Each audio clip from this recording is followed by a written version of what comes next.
Assalamualaikum warahmatullahi wabarakatuh.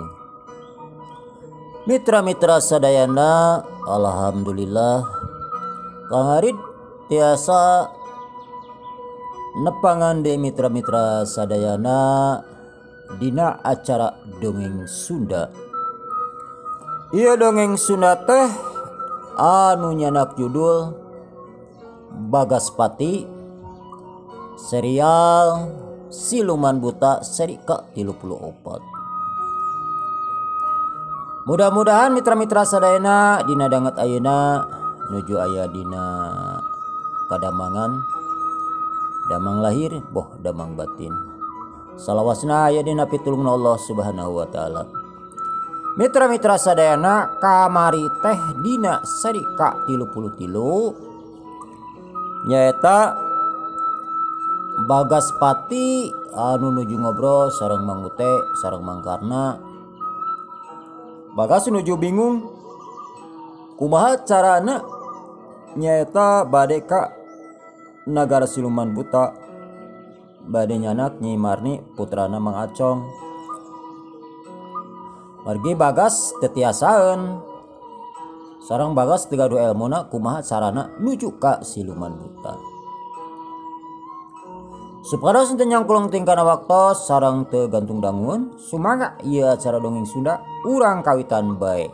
Der ah.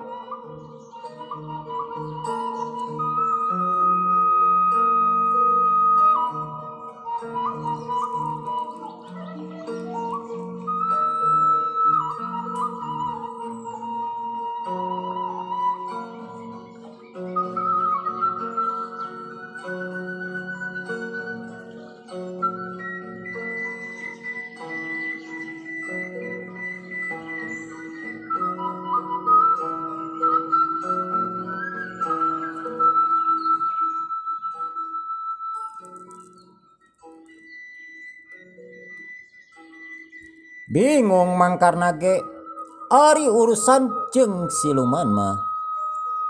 Karek kitu pok Mang Ute nyarita. Kumaha Den saupamina Aden nyuhunkeun ka si Ronggo jeung si Rangge pan manehna bangsa siluman. Kitu cek Mang Ute. Ulang Bagas ngahuleng. Bagas karek ingeteun nyaeta pernah nalukeun dua siluman basa di Gunung Angker.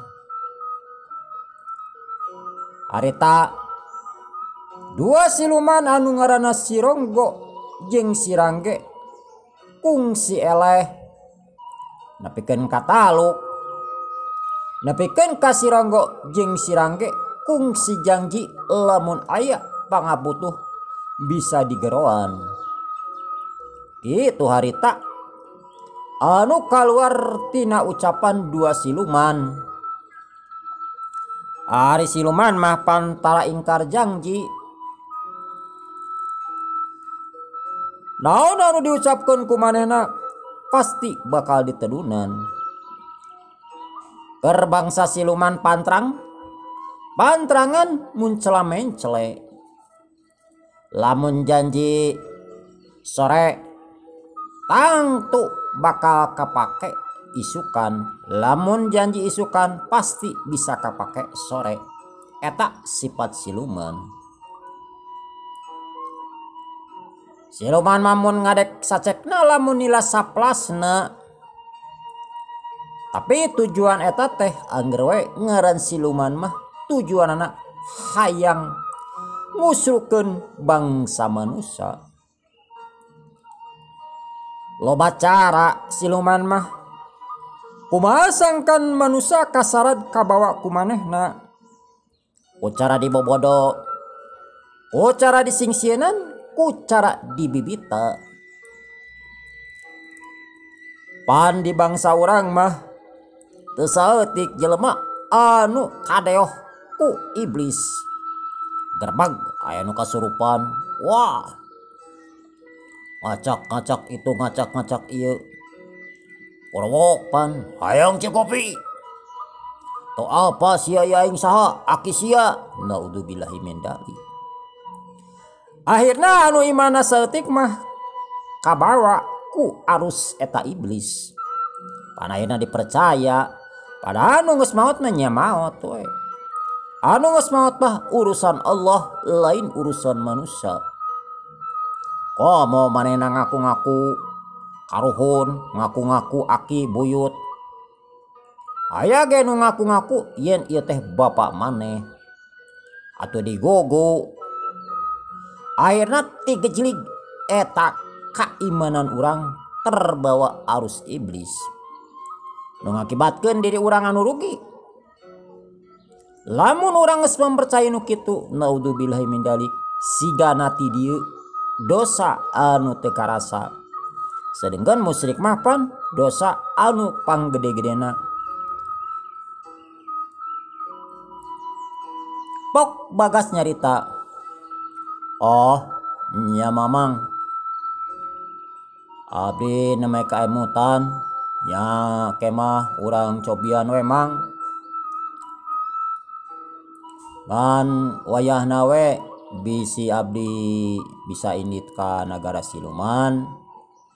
Mamang wayahna tungguan Mang Acong jeung Binurmi sanesna naon bilih sareng bilih aya kitu kieu.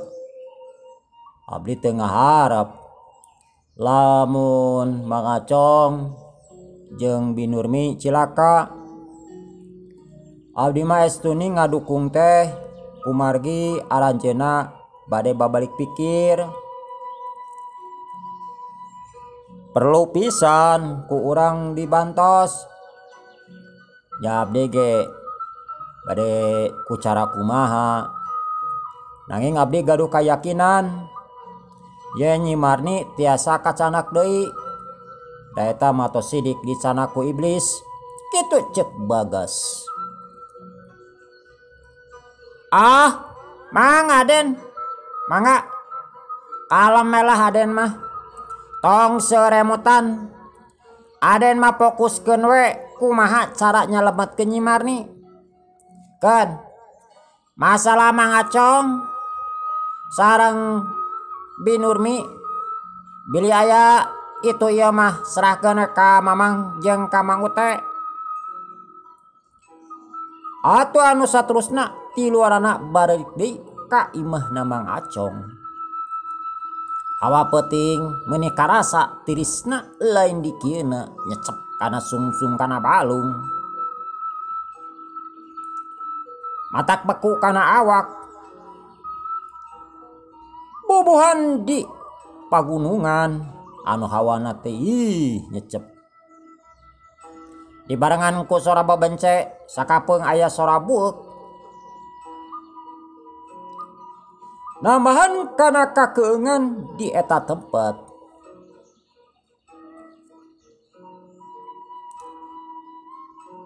Delila di luanana geus nepi ka imah Mang Acong.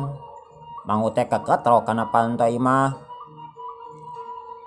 Atuh Mang Acong anu keur nungguan Bagas. Buragiru mukakeun tulak panto, brai panto dibuka. Ah, mangga Den. Oke Mamang kalebet. Ah, mangga Mamang, mangga.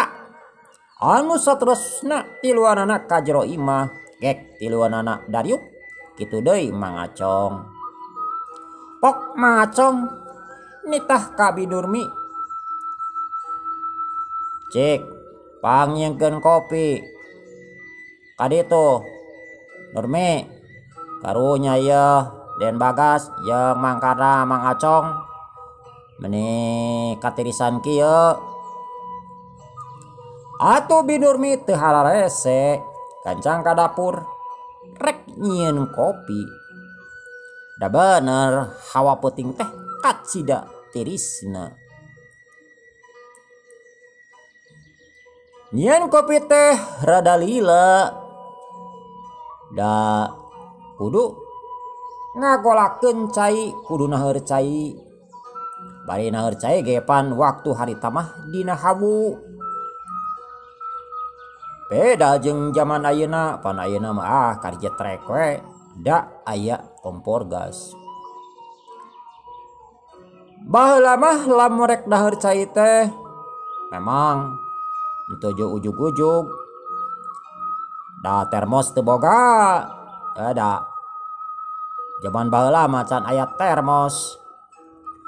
Biasana lamun hayang boga cai teh si teko teh sok ditagenkeun dina hawu. Eta teko teh mingka hideung teh. Da tara di kumah-kumah khusus eta mah keur wadah cai. Tapi harita kabeneran binurmin teu nagenkeun teko, biasan masuk nagenkeun teko dina hawu. Tapi dari ruhak mah nya masih kene aya barak-bak. Jadi teu pati lila-lila teuing. Jadi urut nyangu tadi teh sore masih kene aya dikorehkeun teh atuh meuni hurung barak-bak. Teu kungsi lila binurmi mawa cai kopi 4 gelas song diasongkeun ka bagas. Kamangkarna kamang ute cing kamang acong. Teu poho kulub jagong jeung kulub tales. Aya oge sepan cau. Cau teh cau nangka. Ni bararadag. Eta kulitna meuni siga leucir. Da ari cau nangka mah lamun diseupan atawa dikulub teh sok ngandung minyak. Nyata getahna teh kaluar.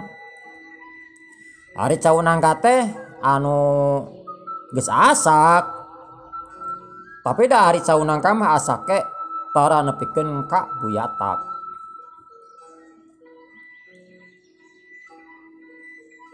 Mangga Aden dileut. Kitu cek binurmi. Hatur nuhun Bibi, hatur nuhun. Atuh nu sarada saterusna ngararopi. Pokoke nikmat. Cai kopi panas ditambah weh ku lalauhna. Nikmat dina waktu keur tengah peuting. Dari masa tuangan nu kitu mah di kampung mah loba. Eueuh teh tuangan anu araraneh, anu aneh teh lain tuangan anu bisa laleumpang, tapi mode kadaharan zaman ayeuna memang baheula mah. Pok bagas nyarita. Mamang oge ka Bibi. Ayeuna abdi bade nyobi nyusul Nyi Marni. Mudah-mudahan atuh sing aya jalan. Sareng mudah-mudahan eta Nyi Marni sing tiasa kacana ku abdi. Nya urang mah urang berusaha we ikhtiar. Tah ke Mamang sareng Bibi tong hariwang direncangan ku Mang Karna sareng Mang Ute. Kitu cek Bagas. Mohon Aden. Nuhun pisan satacana ge. Aduh Mamang teh sareng Bibi janten ngarepotkeun ieu teh. Hapunten we Den anu kasuhun. Kitu cek Mang Acong nganuhunkeun. Sami-sami Mamang keun we ai perkawis eta mah datos kewajiban urang salaku manusia saling tulung tinulungan. Harita geus manjing jam 12 peuting.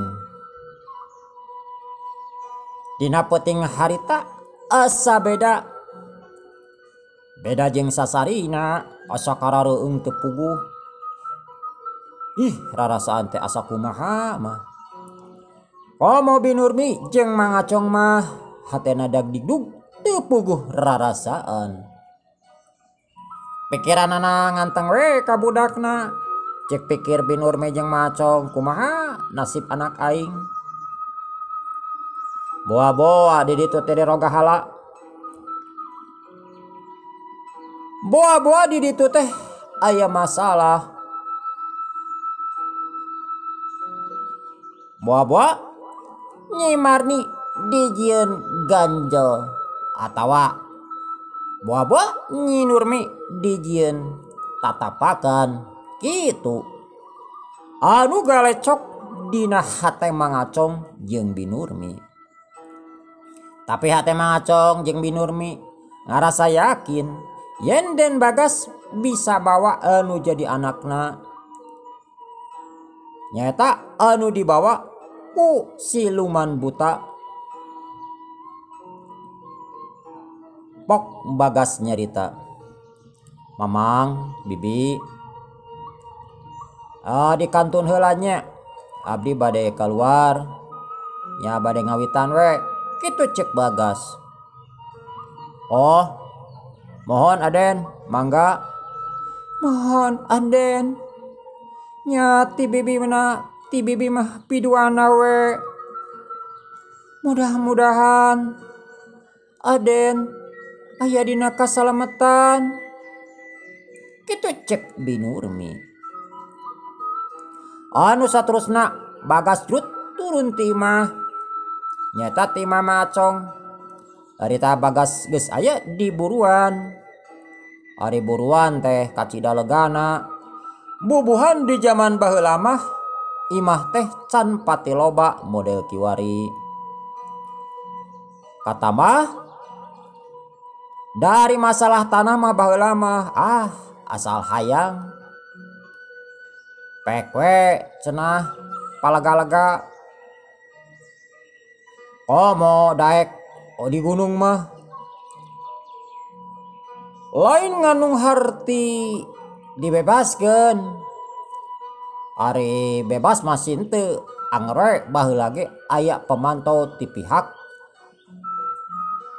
pemerintahan, di kacamatan atawa ti kawadanaan. Ngan ari baheula mah dina masalah tanah mah rata-rata jelema nu teu boga ge nya ari 500 bata mah bararoga. Beda jeung nu beunghar kaasup Mangacong. Jadi tanah teh ribuan bata. Anu saterusna Bagas nangtung di buruan. Leungeuna dampa leungeuna dirapatkeun nya diadukeun. Pikiranna dipusatkeun. Yen Bagas rek nyobaan ngagoron si Ronggo jeung si Rangge anu aya di Gunung Angker. Pikiran Bagas yakin yen Allah anu Maha Agung bakal ngabantu. Bari kitu nate Bagas nenjrak bumi 3 kali bari ngagoron si Ronggo jeung si Rangge. Da cek pikiran Bagas sesuai janji yen manehna bakal datang.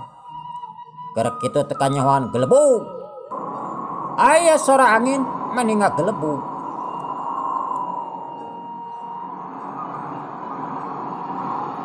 Sorana handaruan mata keung matak gempeur kanu ngadenge.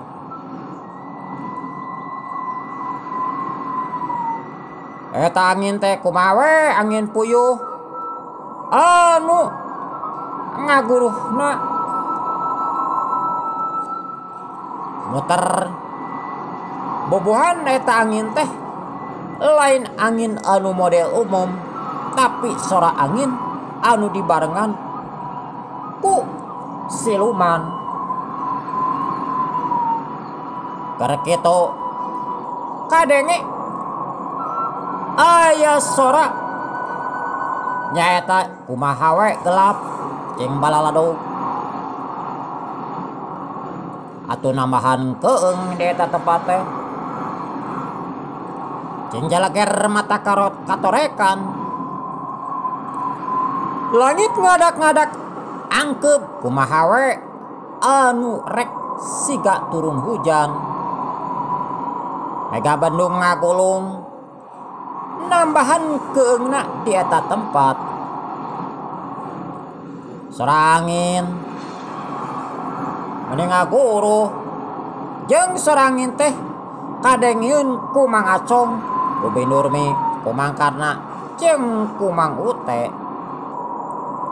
malahan mah warga anu aya di Cikuman ge anu deket ka imah Mang Acong mah ngadengeun kana sora angin teh. Keur kitu teh awang-awang aya dua makhluk anu daratang. Bari sering ngakakak mata kukurayeun bulu punduk.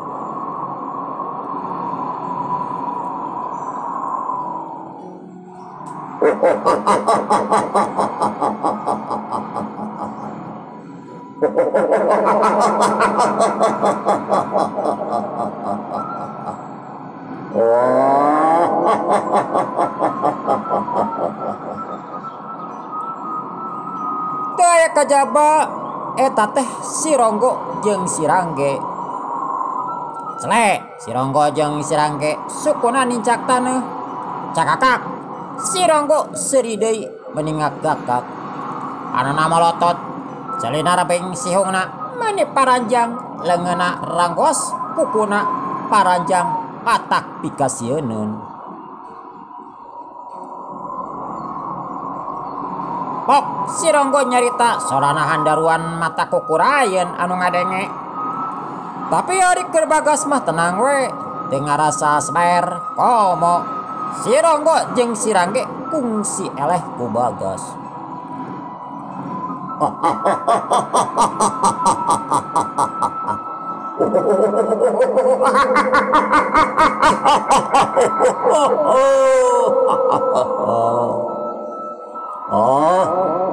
Ayo gas.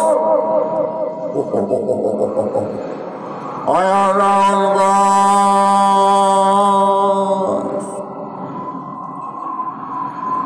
Andika ngakeron ka kaula, ha?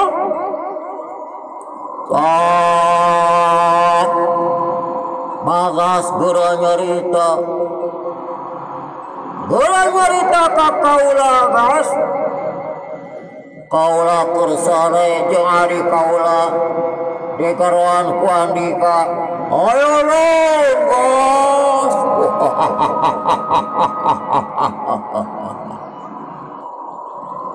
Kitu cek si Ronggo bari mencrong ka Bagas. Panana seukeut.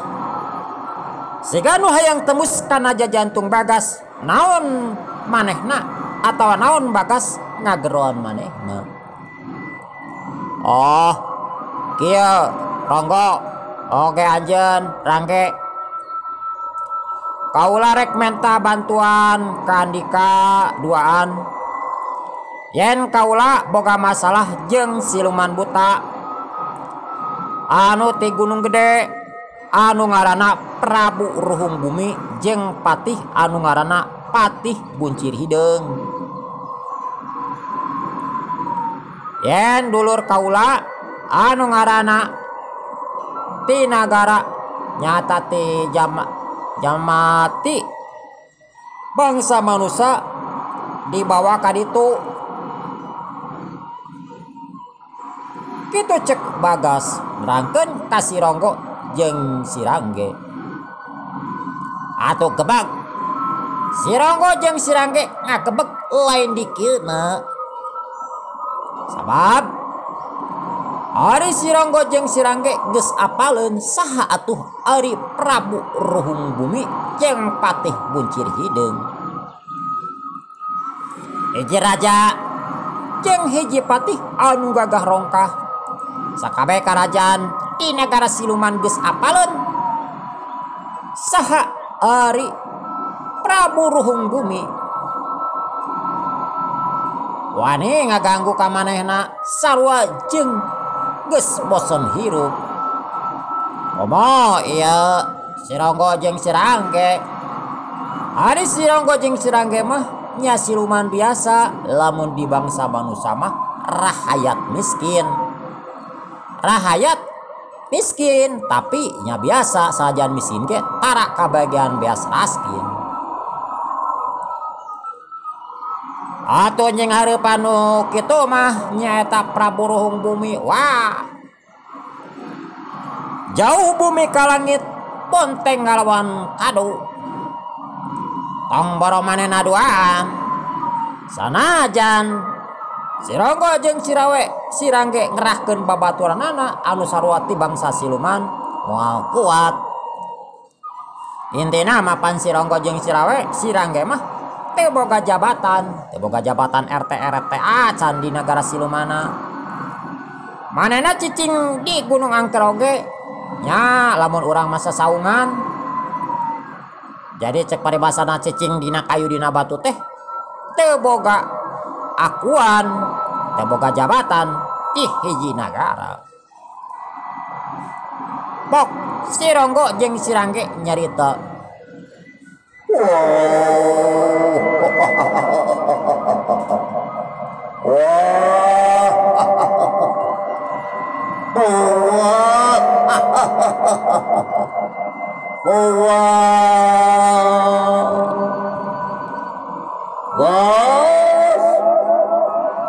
Ala tu sanggup ari kuring harapan Prabu Ruhun Bumi Maha. Paula tu sanggup orang yang harapan Patih Buncir Hidung. Tomboro kaula Bagas rahayat biasa. Sanajan hiji raja geus pasti barena mikir heula lamun rek ngalawan atawa rek ngacorak Prabu Ruhun Bumi.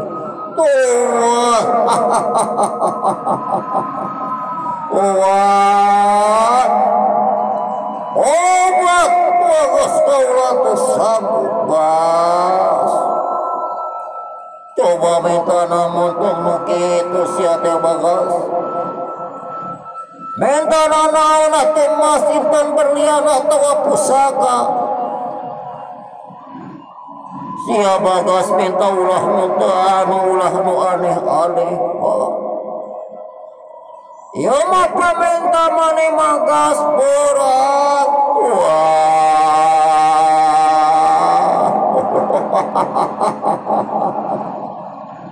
Ampunas kaula lain ingkar janji tapi teu sanggup teuring harapan Prabu Ruhun Bumi. Teu sanggup Bagas. Kaula teu sanggup kasaktian jeung kagagahan kaula. Atuh gas. Entah satai kokona Prabu Ruhun Bumi.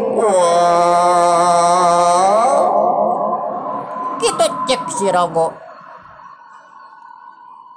Si Rangge ge anu samumuringis. Pok si Rangge nyarita. Wah, Bagas. Bener naon diomongkeun ku lanceuk kaula tadi kitu enggak? Wah, coba tuh mangal minta teh ulah nu aneh-aneh Bagas.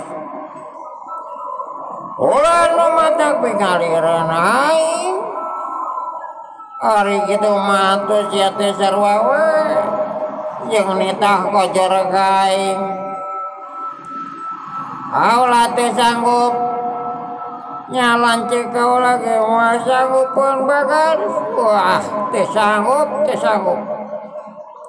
Kaula teu sanggup ngabantu. Ampun, Gas, ampun. Kitu cek si Rangge. Si Ronggo jeung si Rangge teu sanggupeun kudu nyinghareupan Prabu Ruhun Bumi. Anu geus kawentar kagagahanana kasaktianana anu tanpa tanding. Sigana sanajan dirempuk ku 2 atawa 3 nagara ge Prabu Ruhun Bumi cantang tu bisa dielehkeun. Pok Bagas nyarita.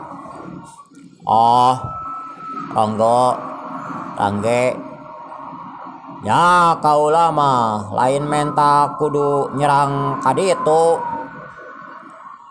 Tapi kaula mah menta panganteukeun ka ditu. Tah kitu cek Bagas.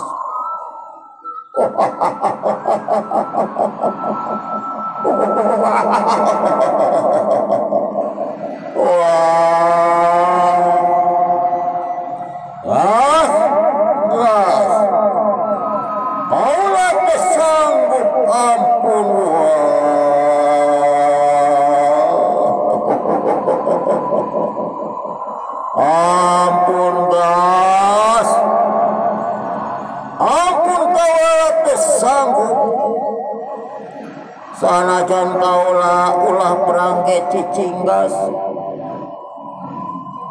Sabab lamun kaula nganterkeun maneh Bagas ka nagara siluman, tong boro wujud kaula. Sanajan ambe kaula kesang kaula pasti kaambe ku Prabu Ruhung Bumi jeung Kupati Buncir Hideung. Tong boro ku raja atawa kupati, sanajan ku prajurit atawa gulang-gulang atau hulu balang ge kaula bakal kaambe bakal kalacakas. Dasaruan di negara siluman ge aya alat pelacak. Sarua di negara siluman ge aya alat keur nempokeun neang. Ampura wagas. Sakali deui kaula hampura lain kaula ingkar janji dina kasanggupan kaula yen kaula rek mantuan Andika. Apa anu dimaksud ku kaula rek bantuan teh cik atuh sarua we jalma miskin menta dipahayang pajero. Bagas teu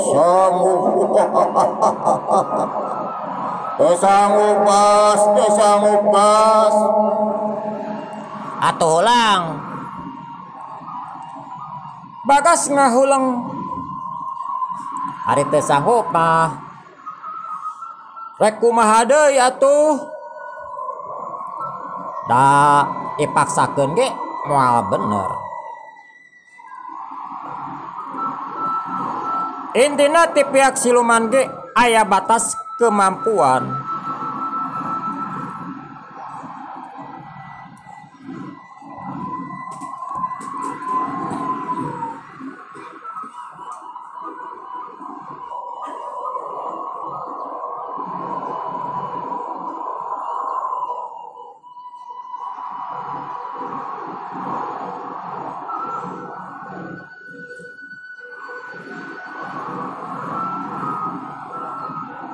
Sanajan bangsa siluman ge aya keterbatasan. Jadi bahwa teh pihak siluman, bahwa teh pihak manusia, Allah Subhanahu wa taala teu sapinuhna. Bahwa dina tingkat pangabisana, bahwa dina tingkat pangarti kasaktina kaasup bangsa siluman dibatasi ku Allah teh. Atuh lamun teh kitu mah geunah teuing.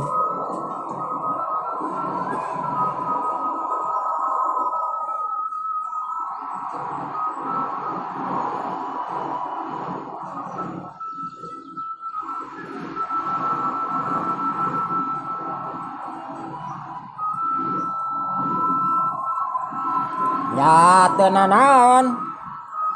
Angko tangke ari teu sanggup mah da kaula ge moal maksa. Tapi cik coba pangmikirankeun kumaha kaula bisa ka ditu. Kumaha we carana? Terserah Andika, da Andika makan bangsa siluman. Apal meureunnan cara-carana ka ditu. Kitu cek Bagas. Hulang si Ronggo jeung si Rangge ngahuleng.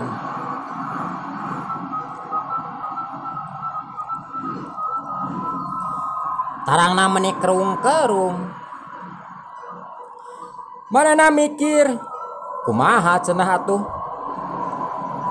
Lamun rek dilakukeun salah,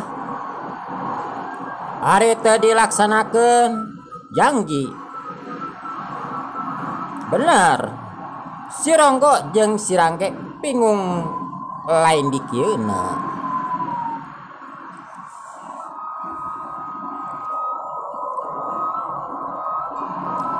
Si Ronggo jeung si Rangge ngahuleng teu manggih tungtung bingung.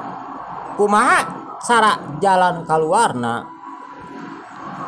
Ari Bagas terus emrong ke si Ronggo jeung si Rangge ngaharepkeun si Ronggo jeung si Rangge aya jalan anu tujuanna supaya Bagas bisa datang atawa indit ka nagara siluman. Dari negara siluman mah beda deui jeung negara manusia anu sifatna teu katepo ku panondohir seep waktosna.